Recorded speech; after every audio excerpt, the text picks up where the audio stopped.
Hello and welcome back to Catch and Cook California. I'm Kevin, and this is video number 8 in my new series, An Introduction to Freediving and Spearfishing California. Now I live in the Bay Area, but today I've driven 6.5 hours to Southern California, specifically so I can guide SoCal folks and teach them the introduction to freediving and spearfishing. I figured since I was already coming down here, I may as well call up my good buddy Matt's, who is Fisherman's Life on YouTube.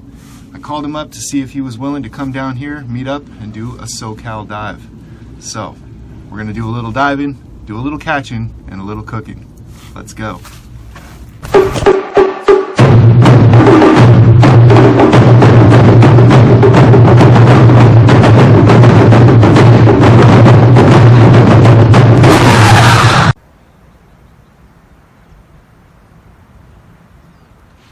Now before we jump in the water today, I want to give you some gear tips. I want to show you how I recommend starting out with all this stuff, and I don't recommend buying a full Freedive package until you've given it a try. I absolutely recommend renting first. So let's talk about a couple of Southern California dive shops, rental gear and the gear that they sell, as well as a Freedive course that they offer. These are not the only shops in Southern California, but they're two that I happen to like, and in future videos I'll talk more about Northern California shops as well. Bottom line is, if you want to come out, the easiest way to get into this is to take a PADI Freedive class first. This will cover all the basics from using your mask, your snorkel, improving your breath hold, learning how to streamline your body, learning how to duck dive, the works. So I definitely recommend it. You don't absolutely need it, but it makes a huge difference when you first get into the open water in terms of your comfort. So as I mentioned, I absolutely recommend that you rent your gear first. So a good spot to find a rental are two local shops. This is Malibu Divers in North LA County. Their shop is more of an old school classic scuba shop, but they definitely have freedive gear. Everything from long blades and wetsuits to your pole spears, masks, weights, snorkels, etc., and they also offer PADI Freedive courses. In San Clemente, California, we have Lost Winds. Lost Winds is more of a freedive focused shop. They have spear guns, they've got long blades, open cell freedive suits, and accessories. They also offer rentals. Their rentals are a bit more expensive because they are freedive specific. They also offer both PADI open water freedive courses and advanced performance freediver courses. Okay. Enough talking about gear and all this stuff. I'll see you in the water with Fisherman's Life. Let's go. The last time I got to dive with Matt's was awesome. We had such a good time. I took him out. He was able to get his very first Pacific rock scallops. As a part of initiation, when you get your first scallops, we always like to process at least one out on the rocks and eat it in the middle of the water. It was such a good time, and needless to say, my expectations for today were pretty high. So as always, when we hit the open water, I breathe up on the surface for a while, slow down my heart rate, clear my ears, and then begin my descent. I'm going to clear my ears all the way to the bottom, and while I'm still in the shallows, I'm going to do a few dives, even though this is probably only 10 feet deep or so. And this allows me to compress any air pockets that are forming between my suit and my body, and it compresses them out of the suit. And that's kind of important because those little air pockets will lead to air bubbles, and if you don't do this on the way out to your dive spot, when you dive down on the first school of fish that you see, those little air bubbles can go boop, boop, boop, boop, and scare all the fish. So pretty much immediately I'm seeing spiny lobster, which were not in season, but very cool to see, sea fans, and this is a type of nudibranch called a Spanish shawl. Really, really cool stuff. Beyond the sea fans here, we have the bright orange or gold Garibaldi. This is our state fish, and this fish is absolutely protected. You cannot spear this species. So after a quick drop down here that's just basically kind of triggering my mammalian dive reflex, I hit the surface.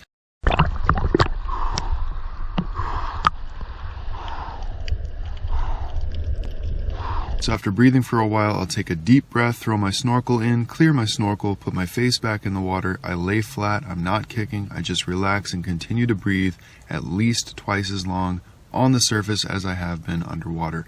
In the meantime, I'm watching Matt's hunt the sand. He's looking for halibut since there was a grunion run. And once I'm ready to go, I'll clear my ears and dive back down. And as you can see here in the distance, there's actually a sheep crab.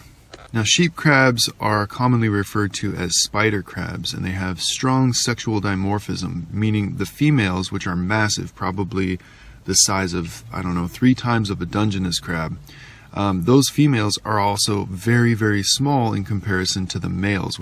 And while they only live about 4 years, these are the most massive crabs in all of California. They come into the shallows during the springtime, and so when I saw this female, I was already excited, thinking there's probably a good chance for a big male around here. So I continued kicking out, and I found this offshore reef in about 30 to 35 feet of water, and as I dropped down to the edge of the reef, I was thinking I might bump into a sand bass, but then I saw this guy. I'm going to freeze frame. Do you see him? How about now? That is a massive male sheep crab. So I've caught these many times over the years, so I wanted to hit the surface and see if Matt's wanted the first go at this one. So I hit the surface and hollered. There's the biggest sheep crab I've seen in a long time right here, man. I pointed out the sheep crab with my pole spear, and Matt's made his first drop. But it turned out Matt's was having issues with his ears clearing. This is something that happens for a number of reasons. You could have allergies, you could have a cold, or just sometimes some kind of inflammation in your ear. But he said he was not feeling comfortable getting to that depth at this point, and so I decided to take over. See him? Yeah. What do you think? I'll just go for a fish if you see one. Okay, I'm gonna go for it then. Okay. So I swam over to my board. If you've been watching this series, you've seen me set this board up, but this is why I use the bungees the way that I do. Allows me to secure my pole spear or my spear gun and just get it out of the way so I can free up both of my hands. And you definitely want both hands free if you're gonna try to take one of these massive crabs.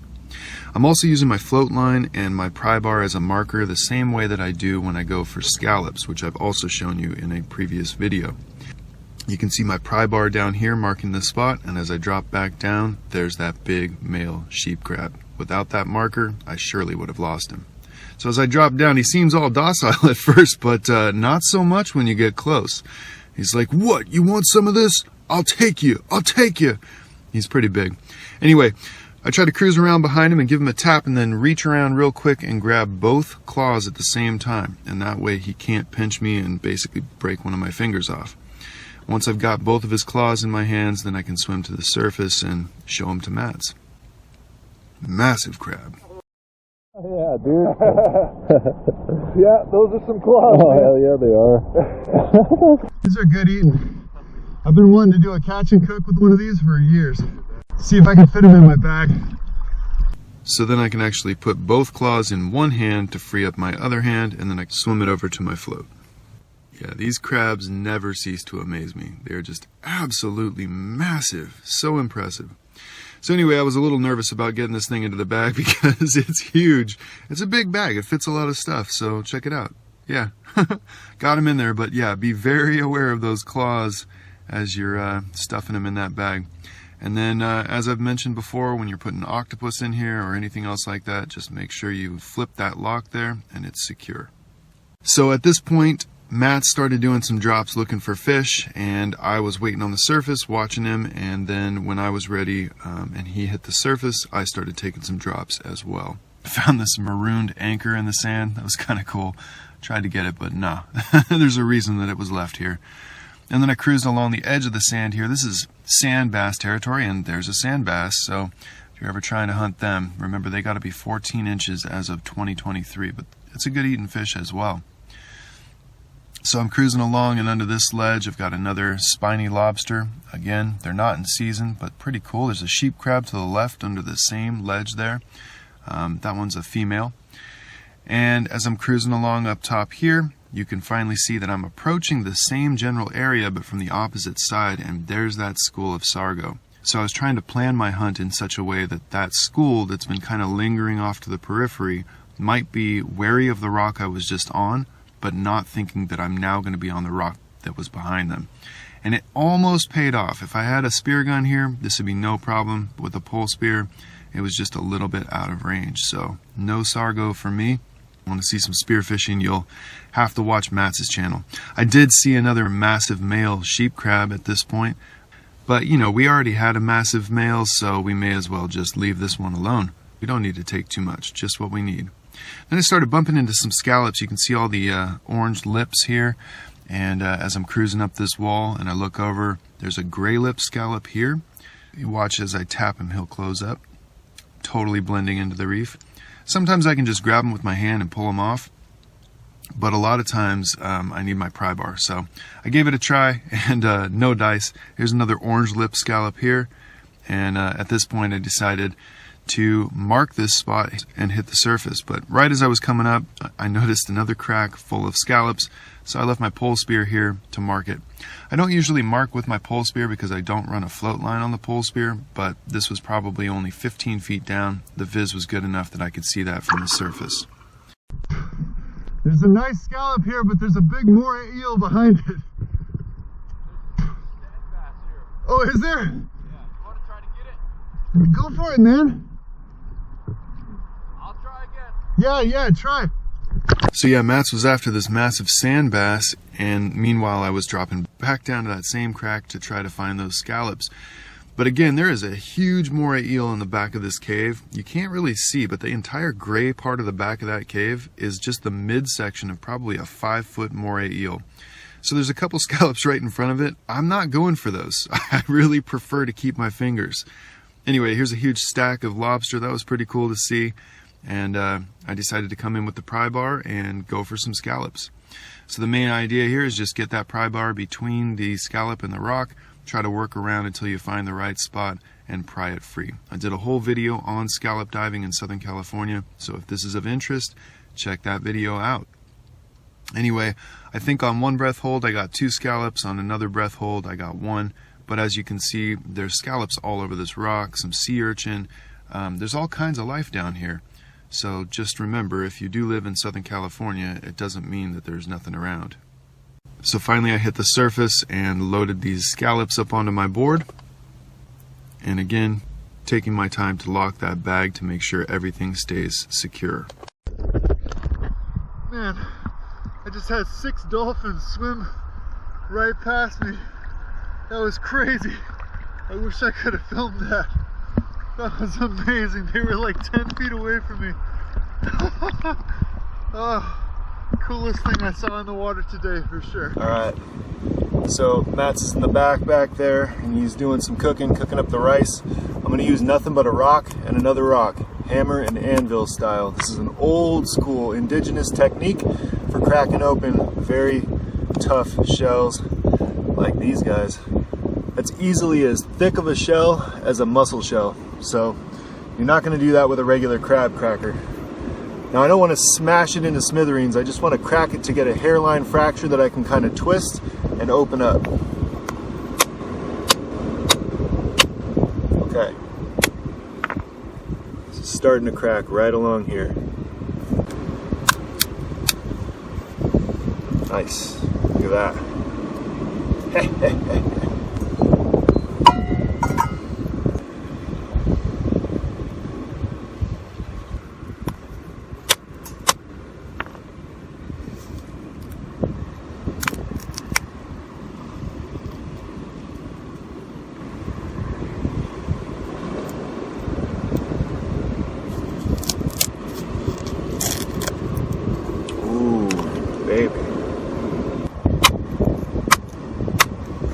See what I mean?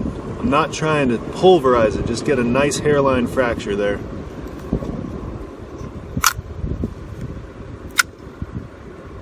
Ooh, yeah.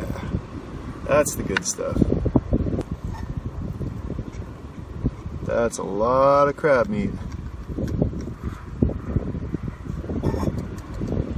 All of that is from 2 claws. That's awesome.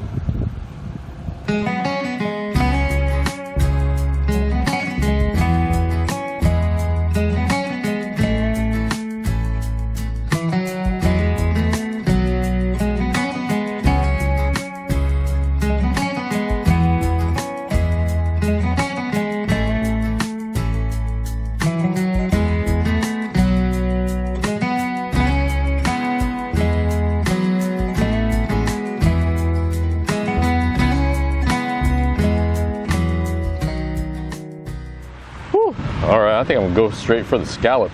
Yeah.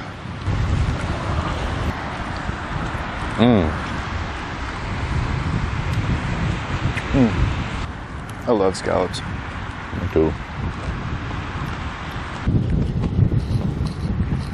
Crab.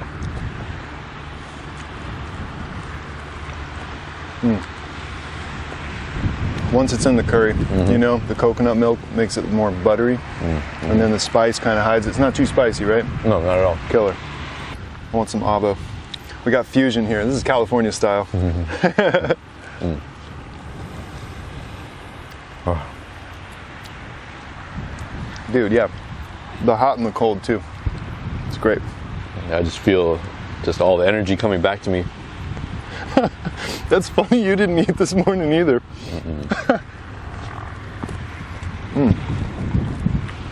It's funny, like going out, you got an idea what you might be able to catch, and then, you know, in anthropology we call it opportunistic foraging. And we go out there and something presents itself, and it may not have been like what you were initially going for, but I'll tell you what, as far as the opportunities today, this is a straight up feast, man. Yeah. Yeah. It's a whole meal for sure. A lot of times when I do a catch and cook, I'll have a piece of a fillet just to see how it tastes. But when it's with the rice, the avocado, crab, scallop, fish, go home full after this. Yeah, man. In the meantime, I am guiding both freedive spearfishing in Northern California and Southern California. I'm continuing to guide clamming and coastal foraging, so come on out with me. Dude, that's awesome. First fish with a spear. Boom, that's awesome.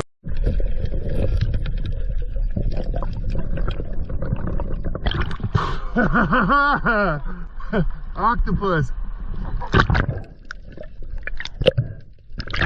It's up to you, bro. Do you want to keep him or let him go? Say, let him go? Okay, ready? Want to watch?